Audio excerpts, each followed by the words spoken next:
Some of you all have heard me tell that story, eating those sandwiches and government cheese. How about that, Reverend Langford?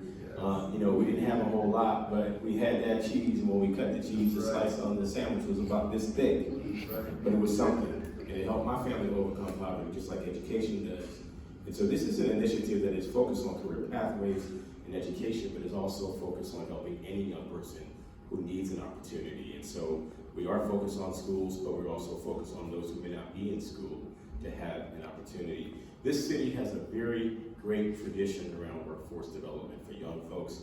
As you see Reverend Langford here from the Oakland Private Industry Council and many others who have worked around young people, we appreciate that. Brooklyn Johnson, who I've had the chance to work with directly in places like Camp Sweeney, in places where young people need a message that says when you come home, you can re-enter the community with a job, with training. She has a vision. The hub is a real thing. Thank you, Brooklyn. Everyone in Oakland who I've spoken to has said that this is something that they will support. But the next two speakers said right away, I'll be there because I want to be there for our youth. We have two great council members who are going to provide some remarks. We're just going to go in number order of your districts. And so next up is District Council Member number 4, Council Member Janani Ramachandran. We look forward to your remarks. Please welcome the council member as they come.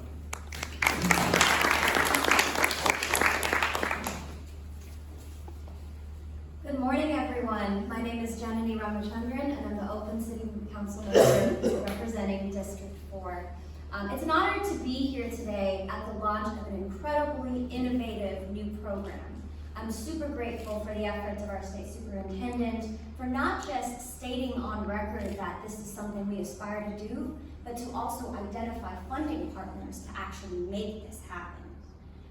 Oakland right now is clearly facing unprecedented levels of crime, with an alarming increase happening from our youth themselves.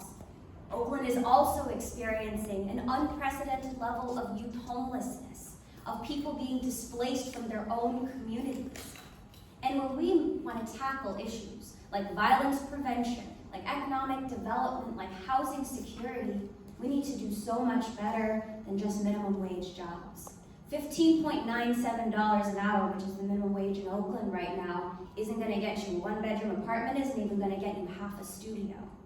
So we need to create a pipeline for our youth in Oakland to be able to access living wage jobs in the careers that are so prevalent and bountiful across the Silicon Valley. We are in the backyard, in fact, of Silicon Valley, but for far too long, our youth, especially Oakland's Black and brown youth, have not got a slice of that economic pie, have not gotten a slice of the opportunities that flow from the incredible innovation right here in our own backyard.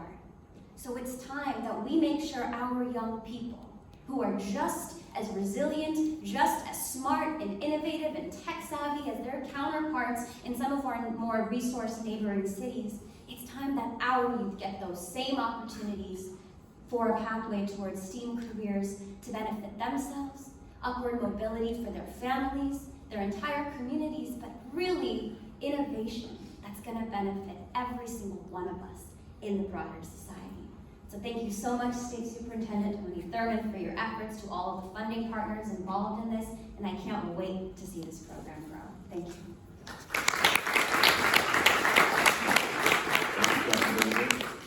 This next council member, you see him on TV all the time. He's out in his community. He's got his vest on because he's representing what is the best of our city. That is vibrant,